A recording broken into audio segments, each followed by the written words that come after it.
So, good evening. And first of all, can I welcome everybody to your Scottish Parliament. And it is a pleasure to sponsor the event in partnership with BABTAC, the British Association of Beauty Therapy and Cosmetology. So first of all, as is customary in the evening, we usually mention the MSPs that have managed to come along tonight, and there's actually quite a list. You'll find some of them are here just now, and some of them will pop in and out during the event. There's other events on in the Parliament tonight, so some of them will come in for the start of the event, some of them might pop in after they've been to something else. But for tonight, we've got Jeremy Balfour, Sue Webber, Tess White, Douglas Lumsden, Stuart McMillan, Pauline McNeill, Annie Wells, Rachel Hamilton, Pam Gosel, who will come back later. She's actually sponsoring another event downstairs just now as well. She was up earlier.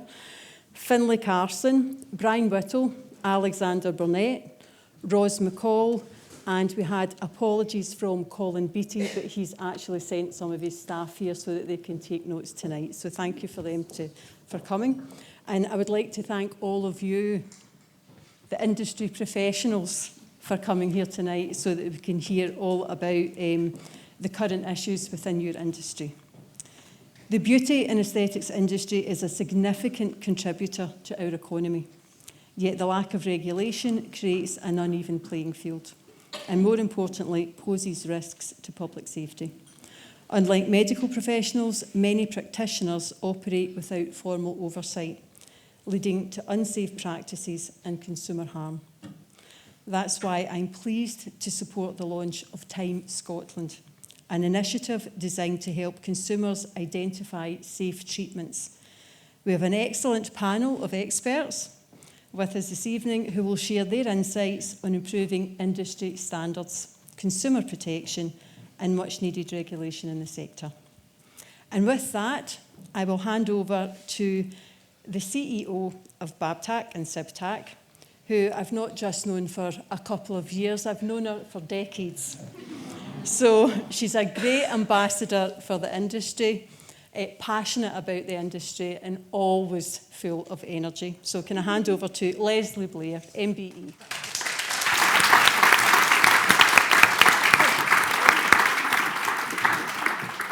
Thank you, Sharon. So this evening, thank you all for coming. I think that's my first thing I'd like to say.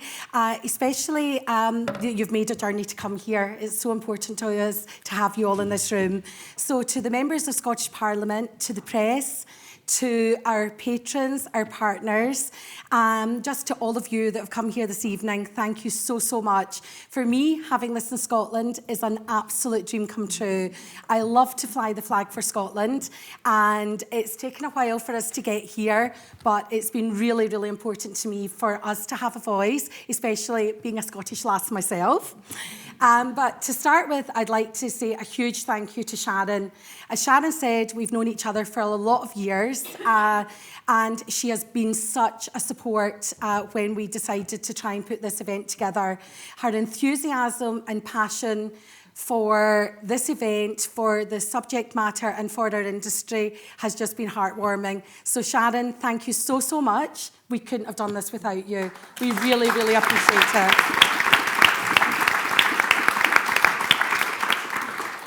Next, I would like to say a huge thank you to our sponsors this evening. We are just incredibly lucky to be supported by such a fabulous brand, not only this evening, but for the last number of years. They're one of our founding patrons. And when Ellie and I had this harebrained idea a few years ago of bringing our Time campaign to Scotland, Miriam was so enthusiastic and as excited as we were to be part of this, to be our sole event sponsor for this evening. So Miriam, Elle, thank you so, so much. We couldn't do this again. This would not be possible without you. So I'd like to thank everyone on the panel this evening.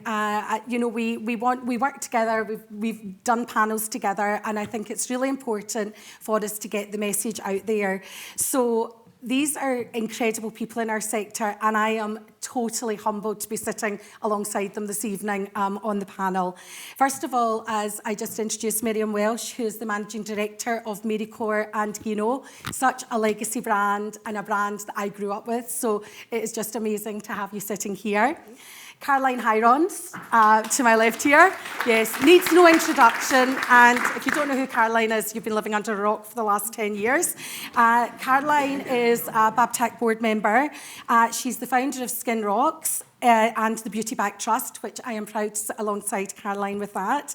She's an award-winning author and true industry legend. So thank you, Caroline, for saying yes and for all that you do. You didn't have much choice, to be fair. No, but yeah, to be fair. And finally, I've got Jenny Story, the co-founder and owner of the multi-award-winning, a lot of them BABTAC awards, the Academy and the Urban Retreat Day Spa.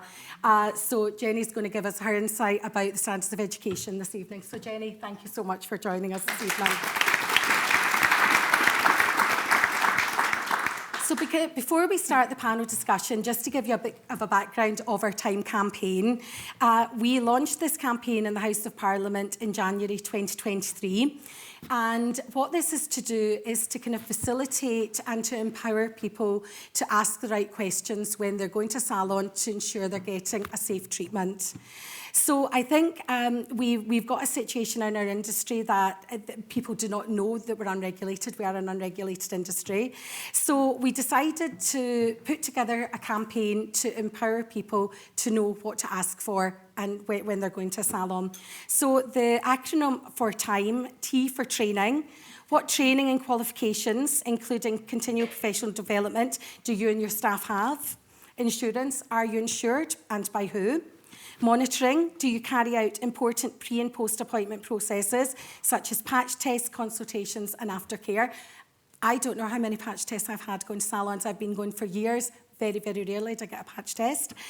Evidence, can you provide certified proof of training and insurance and client testimonials to say what work you're doing?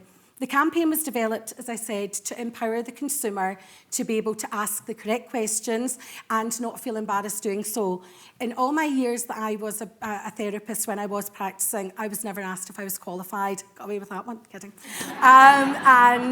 Nobody ever asked about certification, etc. So I think it is just really, really important that we give the consumer and we raise that awareness because we are, at the moment, an unregulated industry. So without further ado, I think we'll start with the panel talk, as I could talk all night. I'm going to introduce you to Andrea Schubach, who's our head of marketing, and she's going to try and keep us on really ones in order by hosting our panel talk. I definitely drew the short straw there, I think. Thank you, Leslie. Before we move on to the panel talk, just a quick note. Any questions from the floor are absolutely welcome. Claire in front here, my colleague, has got the roving mic, and Amelie at the back, who's waving there, has also got a roving mic. So if you do want to ask any questions, please raise your hand and one of them will come and give you the mic. As you may be aware, with the honour of being permitted to host this event in such a prestigious place, does come with the responsibility of making sure that we adhere to exact timings, i.e. we have to be out the building at 8 o'clock prompt and we have to be finished here at a certain time. So I may have to cut people short. I do apologise if I do, especially the panel, if I cut you short. Yeah, if she can try. Yeah. If there are any queries that don't get managed, by all means, please send them to marketing at BABTAC, and we will make sure that we do get back to you. Obviously, the whole panel are here after the panel talk as well. So for half an hour afterwards, while there are some snacks and drinks at the back, you're welcome to come and ask the questions as well. But otherwise, you can email us as well, and we will get back to you as soon as we are back in the office. Right, so I think without further ado, we are going to crack on. And I think, Leslie, it makes sense to start with you. And I know you have spoken about it a little, but can you provide an overview of why we originally started this campaign? Yeah, so currently in the UK and Scotland, we don't have any oversight or regulation. So really what that means is that anyone can go and do any sort of training and pass themselves off as a seemingly professional therapist. With the kind of growth of short courses, it makes it very, very easy. Showing my age, and watching TikTok, sorry, that's not the right terminology, is it? Showing my age, and they are kind of putting themselves off as a professional. So what that's doing is it's kind of diluting the professionalism in our industry. It's taking away the kind of price point because a lot of people are then undercutting because they're not doing the proper training, etc. So it's very, very important that we highlight the fit-for-purpose qualifications that are out there and properly qualified therapists. It's very important. Now, CPD, continual professional development, is very, very important in our sector, but it's very important if you've got some underlying qualifications to go with it, not just as a standalone on its own. I always say to people, and one of my favourite sayings is, all that glitters is not gold. When you go into a salon and you see a certificate, it doesn't mean to say that that person holds a fit-for-purpose qualification and that they are actually or they're able to carry out a treatment safely. And I think, you know, that is a big, big issue. We ran a survey a few years ago, and the statistics, 38% of consumers only knew that there was no regulation in our industry, and 70% just believed that, well, why would I ask? Of course, I see certificates on the wall.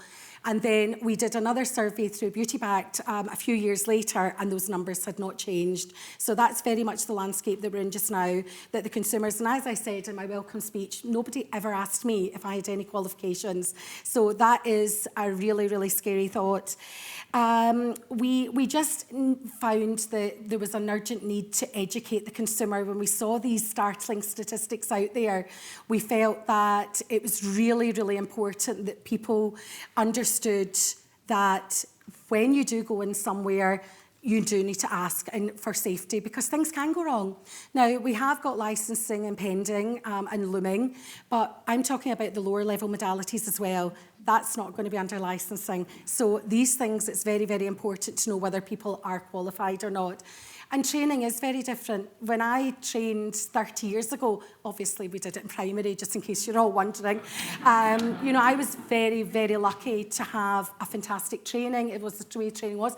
And actually, my trainer is actually here this evening from when I did my training. So I want to give a big shout out to Jane, because not only was she my trainer, she has been my lifelong mentor in the sector. So I want to say thank you, and thanks for coming tonight. She is amazing, and if we had Jane teaching everyone, listen, we would have absolutely no problems in our industry, I'm telling you. She was so strict, and I still can't get that knee massage thing right, but anyway. So I think that what we're trying to do is empower the consumer, and I keep using that word empower. It's just to give them the confidence to ask the questions that are needed, and not to be embarrassed to ask, because people are embarrassed to ask these things. So this is what we're trying to do, is to raise this awareness. And I think as well, probably more importantly, we want to shine a light on how great some of our industry is. We have got the most amazing therapists out there. A lot of them are BABTAC therapists, because we only insure people who are qualified. But I think that whilst this campaign is to highlight what's not good, we also really want to shout from the rooftops how good therapists are. And we want therapists to empower themselves by saying, well, this is how I'm different from such and such down the road. I buy proper products, I have insurance, I do CPD training, I have got regulated qualifications. So this is why you should be coming to me. I might be a bit more expensive, but I'm good, and you're going to get a good treatment, and it's going to be safe. So I think that's really, really important, that we empower the people that are good, because we've got some absolutely amazing therapists. And this is why we do, sorry, I've got to have a plug of our BABTAC Awards. This is why we do our BABTAC Awards every year to celebrate what's great in our industry. And that, so please apply. The closing date's when, Claire?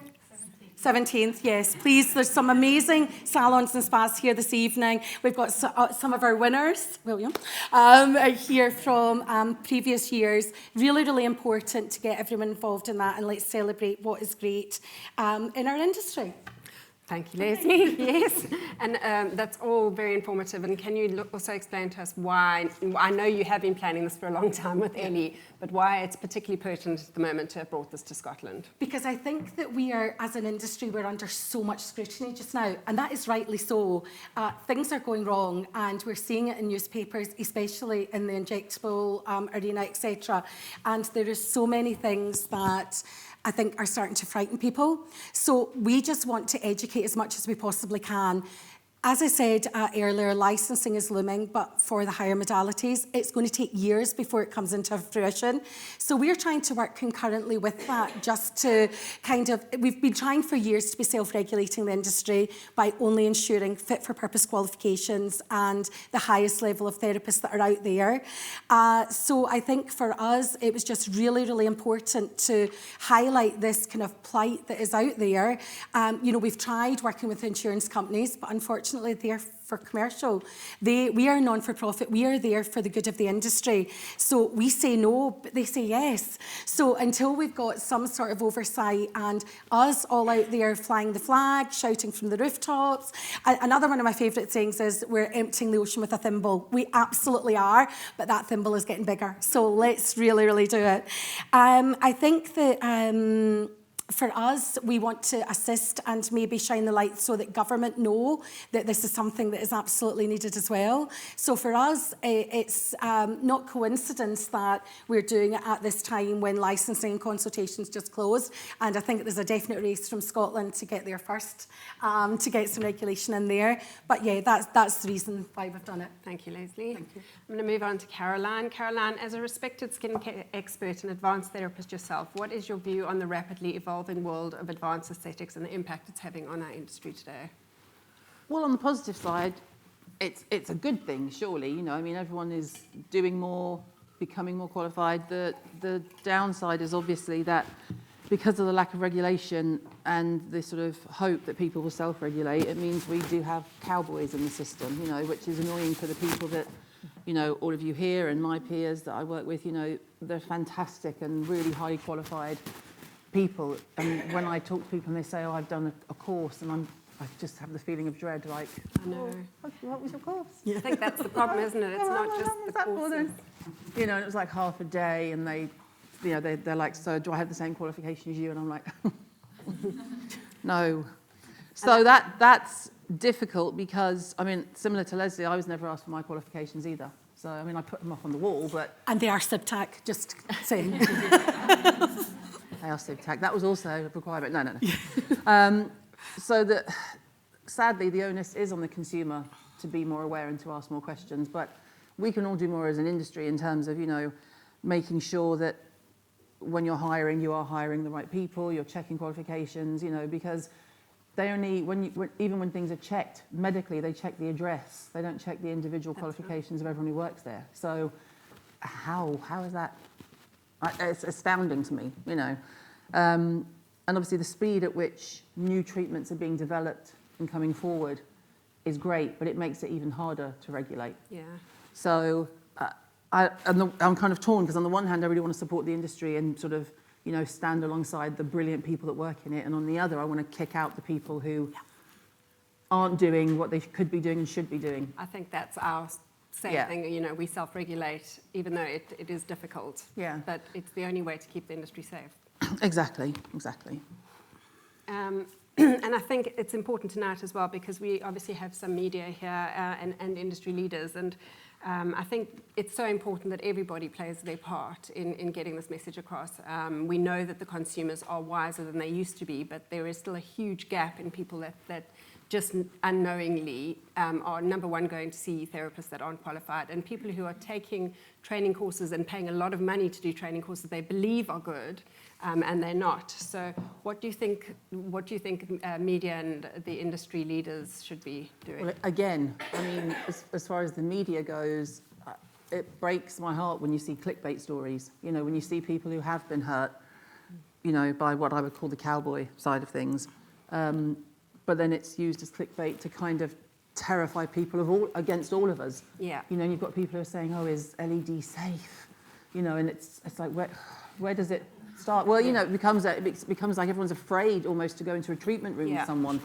So it would be great if from my point of view, if the media was responsible in their reporting, as opposed to just going for the biggest tragic story and tarnishing everyone with the same brush. That's my frustration. Yeah. Really. Yeah, changing the narrative on. Exactly. Yeah. But and then we all have the responsibility to work together. Us, the government, media, business leaders, brands, to try and keep standards to a certain level and not work with people who aren't qualified, frankly, Yeah.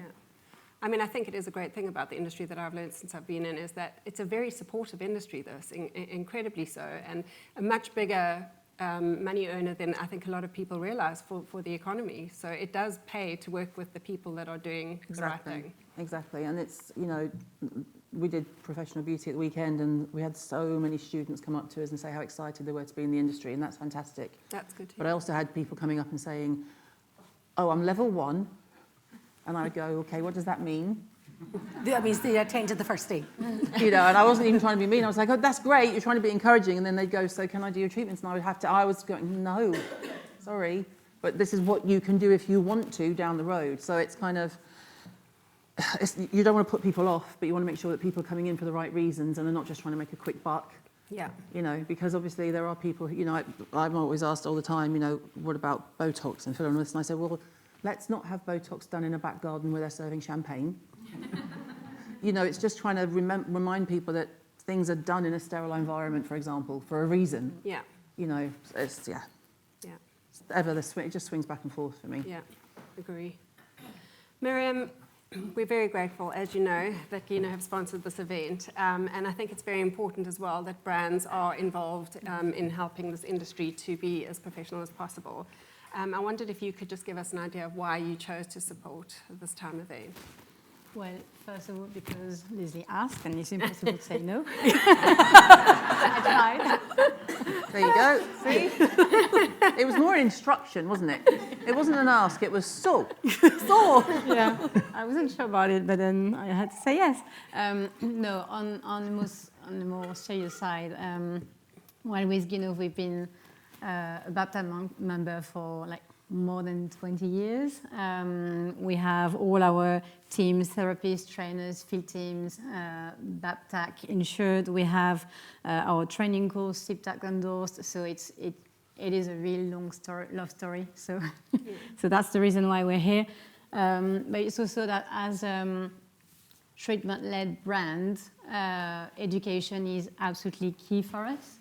So we absolutely completely feel aligned with values and ethos with this initiative. For us, the TIME initiative is really about supporting the therapists, supporting the therapists who are doing things well, and we want to help them and support them in showcasing what they do. What I love with this initiative, that it's obviously today I'm here as Gino, but not exactly. I'm here because we are all together here to support and protect the industry.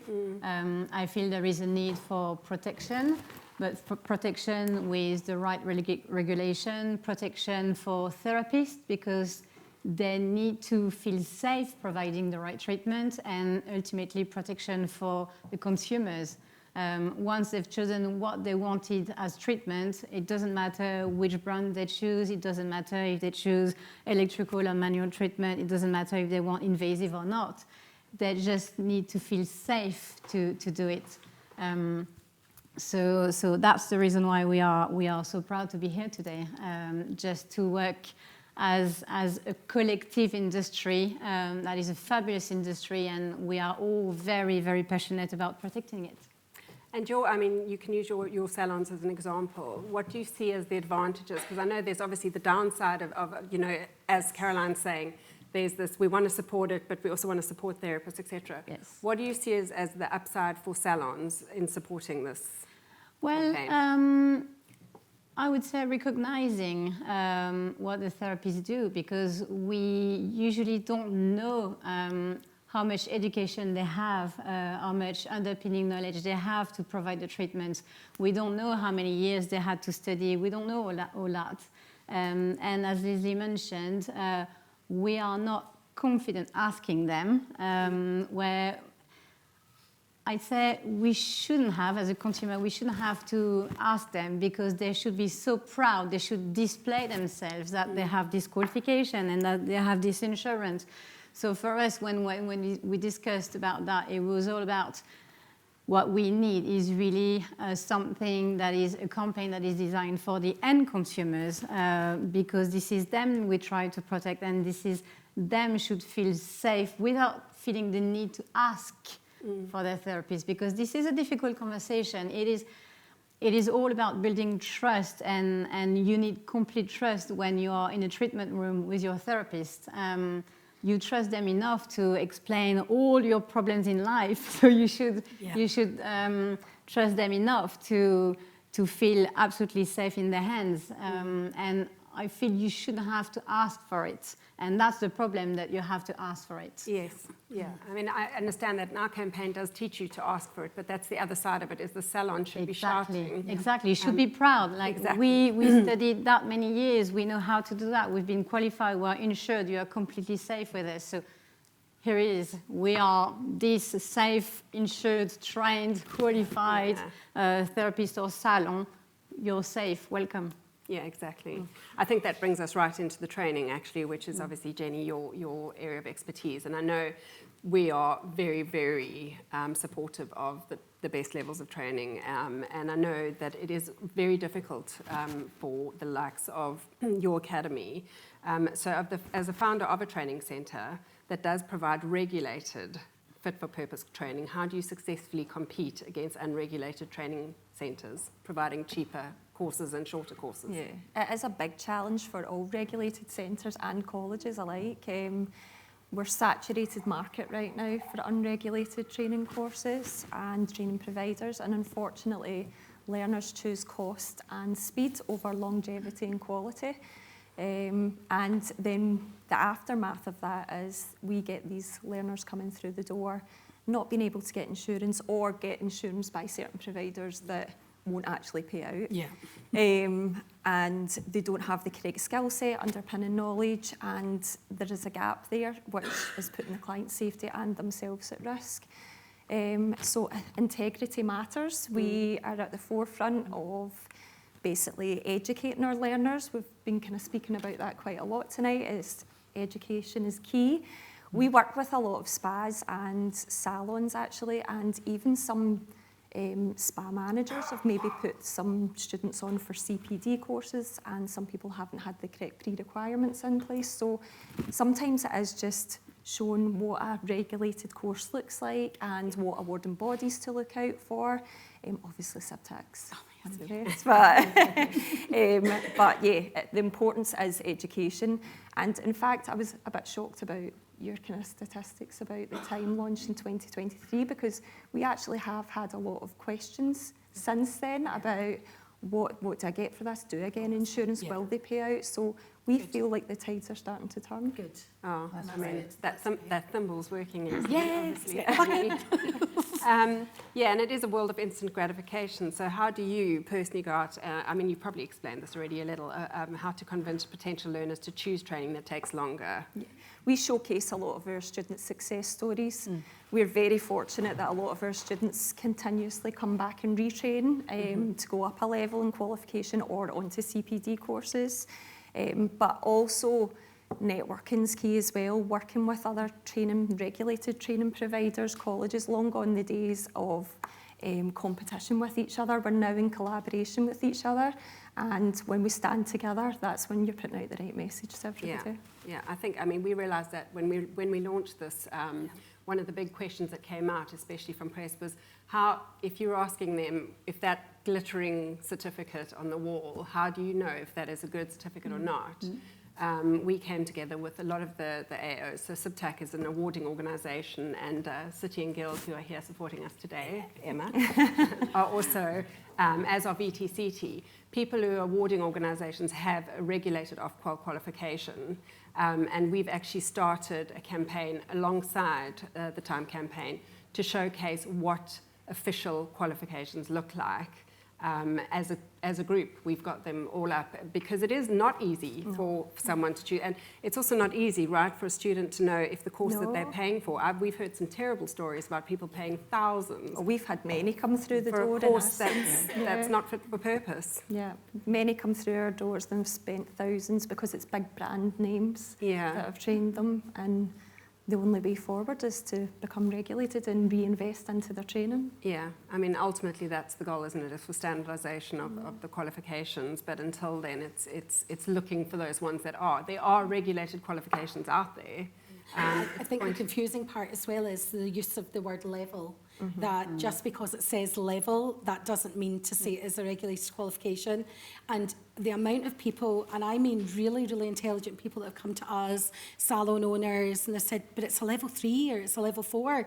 And, you know, I always say to people, ask them who the awarding body is. And that always lets you know, because if they say it's CPD, and as I said, CPD is really, really important, but not as that standalone. And I think that it's the training providers as well are being really, really naughty, but they're getting away with it. And this is what we need to just keep shouting it from the rooftops and asking these questions. It's so, so important. I think as well, just something else that I think is really, really important for the industry when we're talking about training is making it a long-term career as well, because we are an ever-evolving industry, and the importance of us upskilling all the time is important, not only for our own knowledge, but to keep people interested in the industry, because we've got some amazing, amazing therapists in our industry, and it's about keeping them there. And this is what I love, and we've got Julie and Michelle from Clyde College. They've just put together an absolutely fabulous qualification. Level 9, is it? You know I'm rubbish with the Scotland levels, but it is a degree level qualification, and it's for spa managers and leadership, etc. And I just think that that is so exciting, and colleges are now investing in this as well, because we are a credible industry. And I was so honoured to be on the ratings panel for that, and it's absolutely amazing. So please, the colleges, the teams, etc., keep up the good work. And I love that we do all work together as colleges. You know, like we all went out for dinner before Christmas, and it was all the different Glasgow colleges, and I love that they're all working together to see how they can support each other.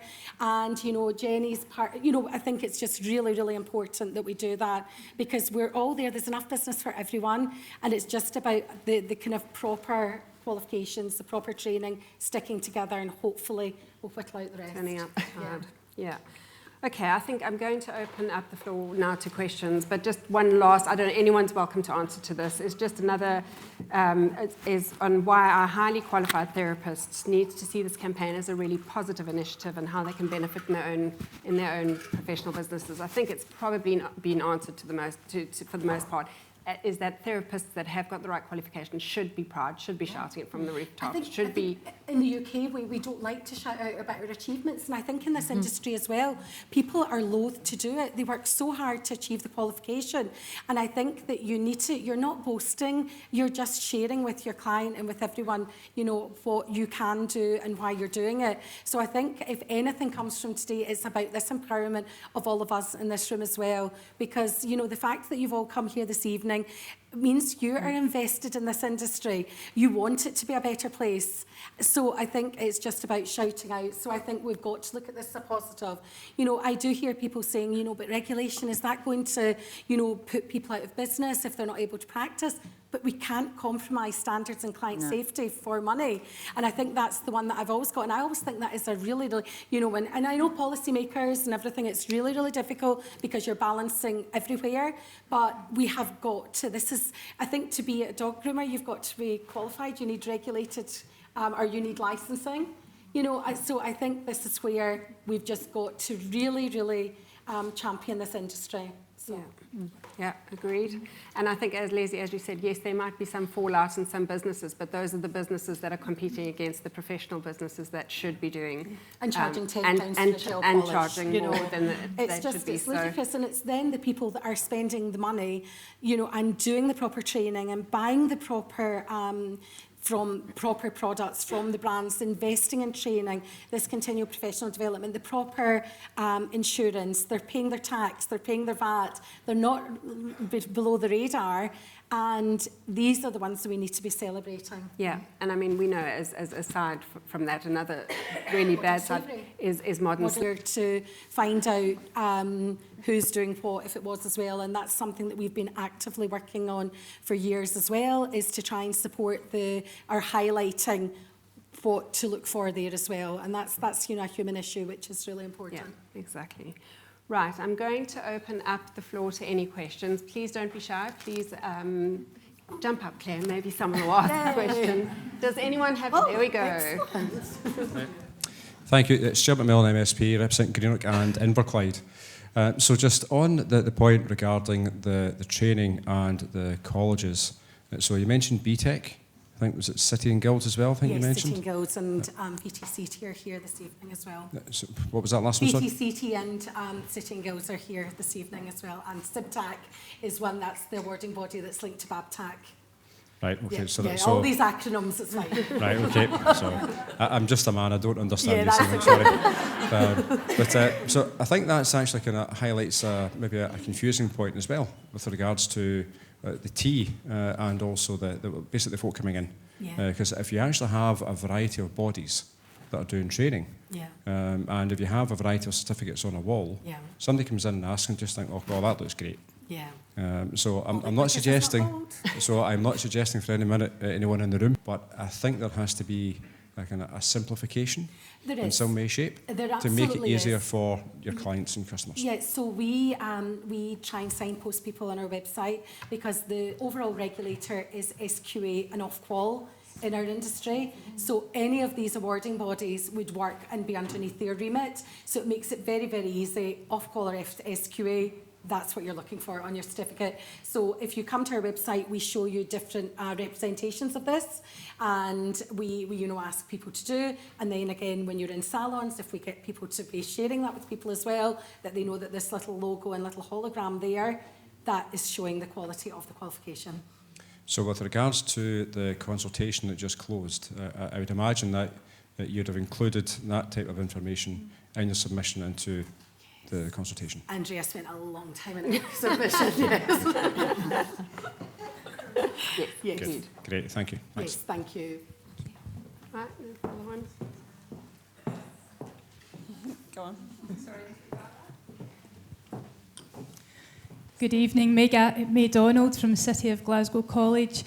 Just sort of going on a little bit from the gentleman just said there, we do have a selection of awarding bodies, which is fantastic for colleges. However, some colleges are possibly putting it duty-bound to use certain awarding bodies, and they are dated. And what they are teaching the students is not what is out in industry just now, and I think that has to be taken into consideration. Yeah. How do we tackle that? That's for another evening to talk about. Yes. But I think we do need to consider what they are being taught in the qualification which is on the wall.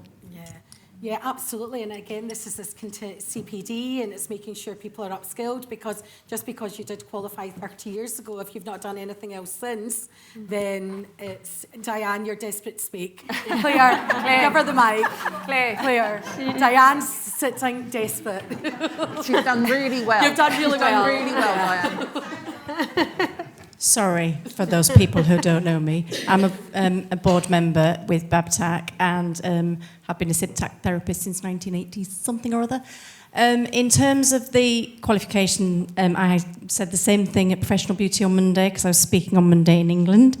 And we have national occupational standards which are written by employers. SDS lead that from Scotland, and it forms the basis of your SVQs and qualifications. I do have awarding body colleagues in the room, which we work with very closely. However, to the point that's just been raised, it is not the standards that are not up to date. The national occupational standards have been reviewed. They're up to date to match industry. We have issues with getting the awarding body piece over the line with the regulator, because they are being held at the moment. They can't submit anything to bring those qualifications up to date. You're on hold. Yep. So they are on hold from governments in all 4 of our UK nations. So they can't submit new qualifications to bring the qualifications up to the standards that match the national occupational standards that are written by collective employers and led by the employer for the employer need. So there's a few things in the chain that need to trigger to match what we need to reflect in the industry, and the regulating organisations, the 4 regulators nationally, that the holograms that we look for, which will have come in your Scottish consultation. And we advised everybody that that's what they should be telling you guys, that we do have regulated qualifications, but we do need the governments to open up the submission windows for the awarding bodies to come in line with the national occupational standards.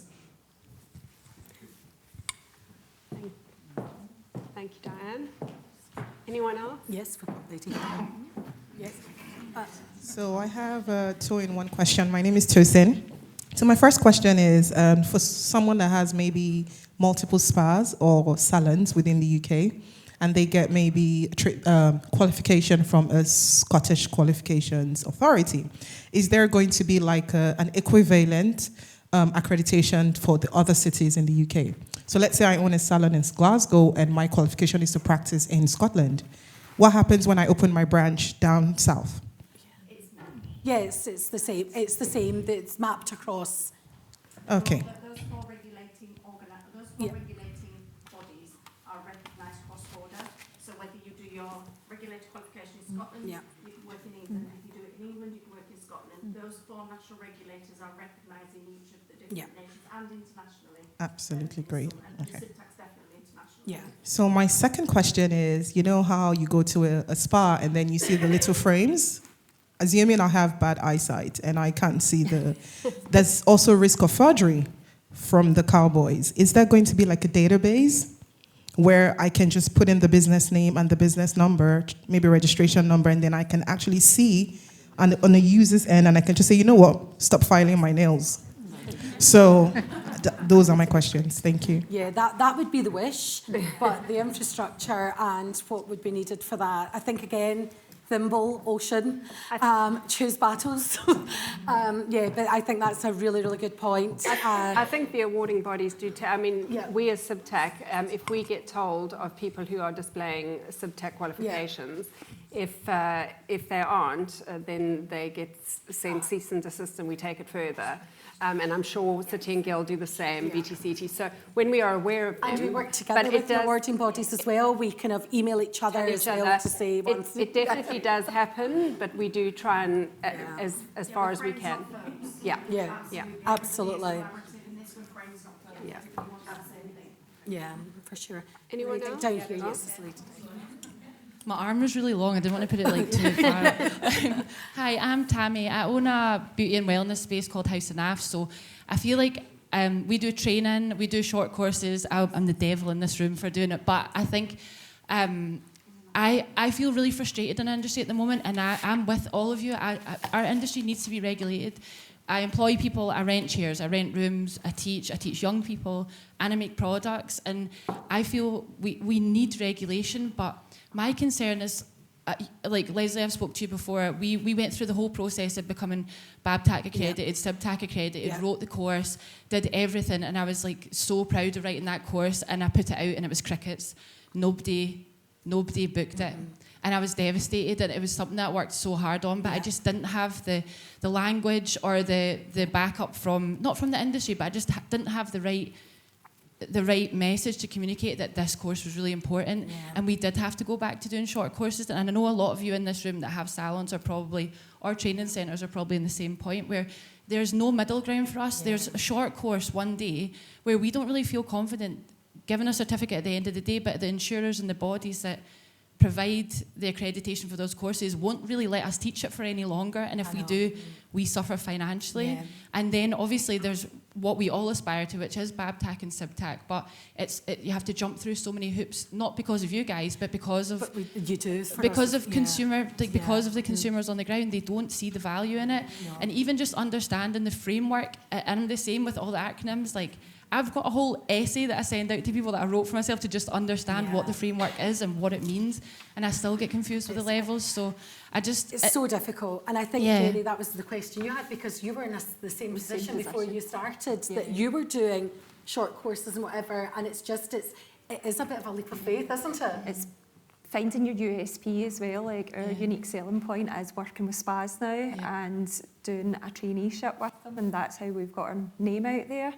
If we didn't have that, we'd probably be in the same position right now. But it's difficult, and especially when it's nails as well. With massage and facial, etc., they do need that fundamental qualification. Nails is kind of looked upon which it shouldn't be. There's a lot of claims. That's the problem. There's a lot of there is, and the allergy. Like, we've got an allergy crisis at the moment as well. And I think that's going to be massive. And it's hard to. It's really difficult to get the right information out there without vilifying everyone else in your industry and looking like you're trying to push everyone down and raise yourself up, which is not what we're doing, but it's so hard. So it's less of a question and more just like sharing frustration. And it is a frustration. Again, thimble. Yeah. Tammy, we get loads of inquiries for nails. We'll certainly put them on to you because we don't do nail training anymore. Yeah, I know. I'm like, I just need to get that code, just put it out there. And if anyone wants to train in nails, I'm your gal. But yeah, thank you. I'm so really grateful. Really good point, though. Thank you. Thank you. Are there any more questions? Up to the back. The lady at the back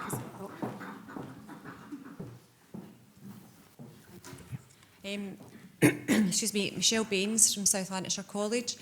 Hello. Hello. I think mine's probably going to mimic what you've said to a certain degree. I've been doing quite a lot of research recently. We do a lot of commercial courses, or we're trying to, but it's really difficult just now with online courses. Yeah. People are doing online courses for £49, things like dermaplaning, microneedling, really advanced courses. They are, it's out there. But the issue is a lot of students are going to pay that because they can go and be qualified in X, Y and Z, and they can go out and treat clients, and they can go out and practice the next day because they've got certification. And there are insurers out there that are insuring these people that aren't qualified. They've not went down the college route. They've not, done so much as a facial course, and it's really, really difficult. And we do lose students because they've went and done an online course, or they've went and done a course in 3 hours for whatever it is, and they're going out and practicing it because they don't want to pay the money because they can get it cheaper elsewhere. So it's maybe not a question, it's frustration as well, that it does need to be more regulated because people aren't getting the right qualifications. Yeah, and I think the problem is as well, you're kind of penalised for having standards. That's the story of our life every single day, that we could have so many more people as members that we insured if we didn't have the standards, because just because we're not doing it doesn't mean to say nobody's doing it. And unfortunately, until we have some sort of licensing or oversight, or people voting with their feet, it's going to be very difficult to change that. You're saying about people doing online courses. I said earlier, TikTok. People are watching tutorials on TikTok and they're kind of putting themselves out as professionals after that. And that's a really, really scary aspect of our industry. And I think that as well, that not only the higher level modalities, which are going to be under the oversight of the licence, the biggest claims are waxing nails and lashes. That's where you get your biggest claims. If you burn somebody in the face by waxing incorrectly, Tammy, you said so rightly about the nail problem we're having just now with gels, etc. I think that is a time bomb waiting to happen.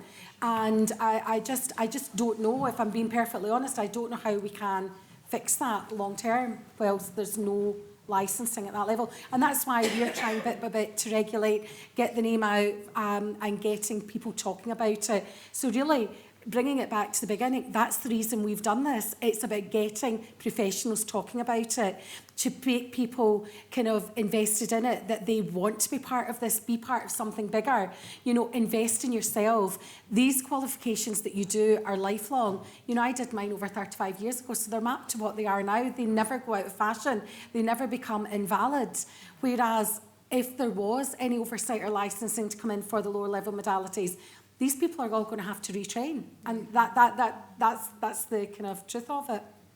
I think as well, just to jump in, it's important to not to contradict you, but when you say about, the people who go on TikTok and then act like they've got the qualifications, it's important to say that isn't part of our industry. They're not part of our industry. When I was at, I think we've all been at ProBeauty this weekend giving talks, but I gave a talk and said, one of the questions was how does someone who has a college, a clinic, or is just an independent, how do they get their name out there on social media when they're competing with people who are content creators and do a great job of making something look, but actually they've got no qualifications, all they do is spend their time in front of a camera and that's what they're good at. And I said, you have to shout about it, to your earlier point. Yeah. You have to shout about it. You have to put in your bio, wherever you can say it, what qualification you have. You don't even have to put the level, really, because to your point, doesn't mean anything, but to the consumer, if you have qualified, whether it's CIBTAC, VTCT, City and Guilds, whatever, insured, verified, anything like that puts the stamp of approval. Because if someone, I can tell 1,000 paces, I get people saying to me, oh, but so-and-so says it's this. And I'm like, I have I nearly said, I have bras older than that person, but I remembered where I was. Thank God that didn't come out of my mouth. But, you know, I said, well, they've done a 3-hour course. My basic training was 300 hours. Yeah. My basic training was 300 hours. So please, save it.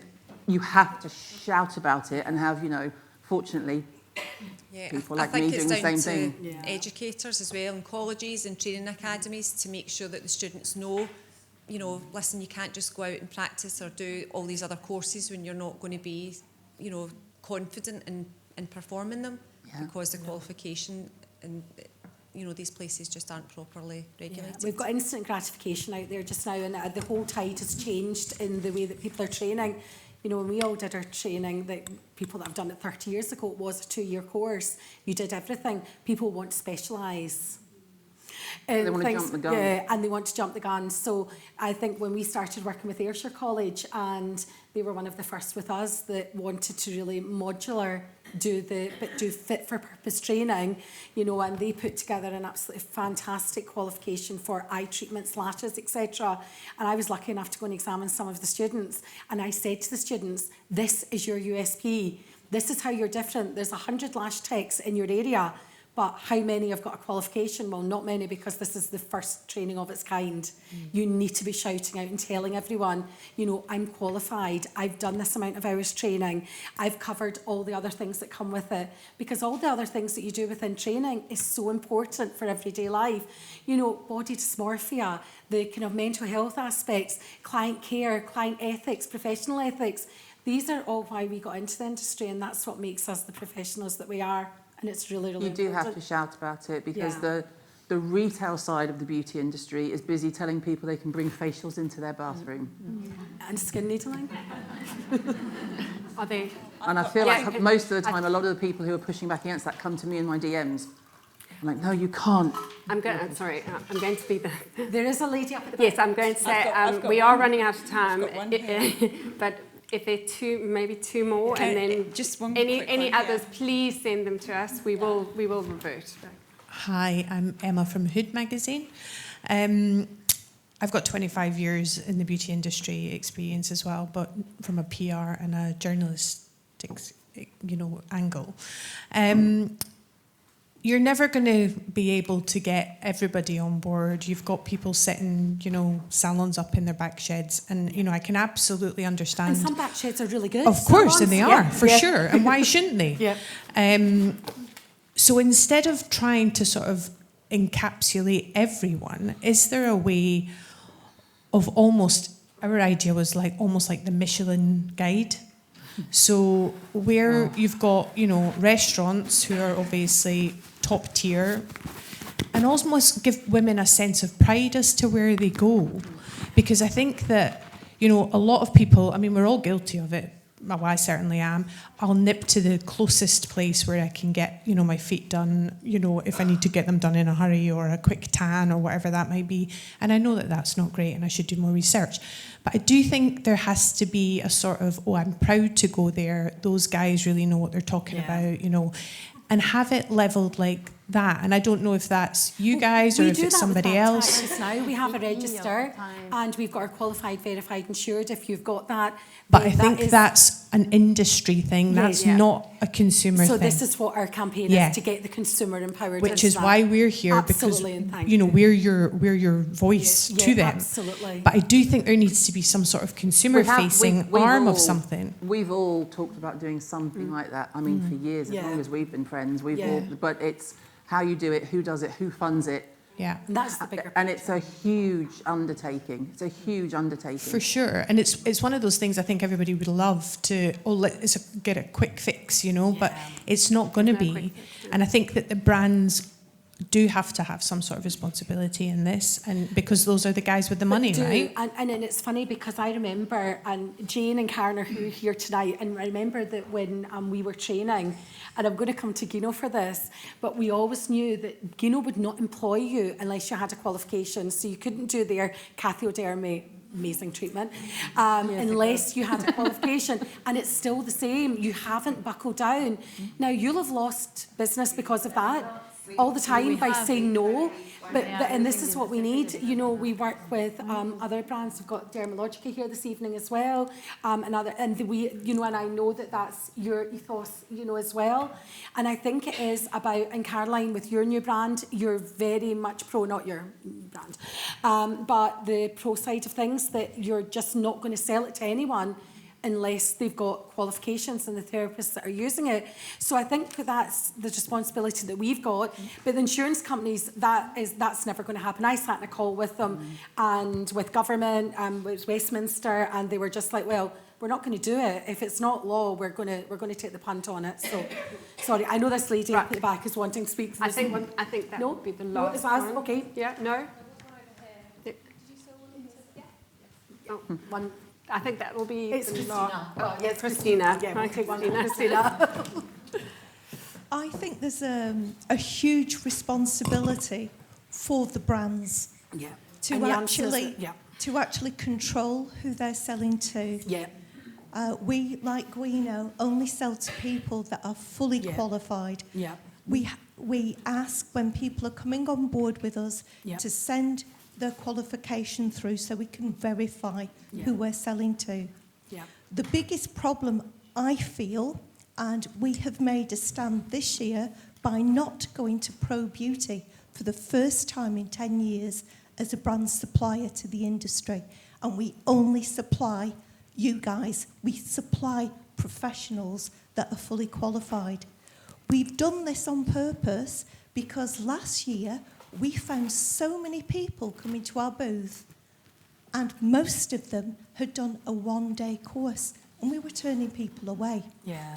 And they've done a one-day course, or they've bought a piece of equipment. That's scary. And the equipment people are not bothered who they sell to.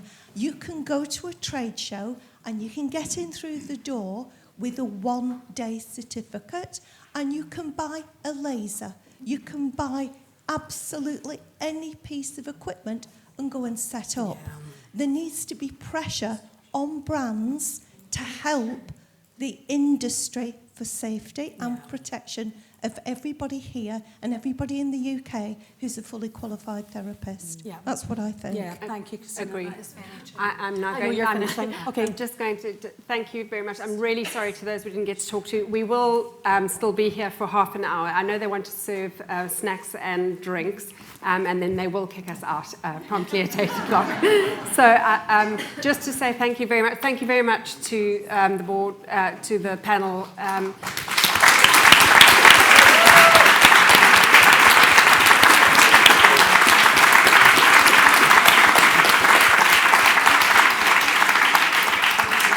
They will be around, so you're absolutely welcome to jump on and speak to them. Thank you again, Sharon, for hosting this for us and making this possible. I think it's been absolutely amazing. Just to Guino, if anyone would like to speak to the lovely Guino ladies, I think, Ellie, can you stand up? And Lisa, anyone who wants to talk to Guino as well, please do support them. They're a fantastic brand as well. Can we also have a big, huge thank you to BABTAC for organising that today? Thank you.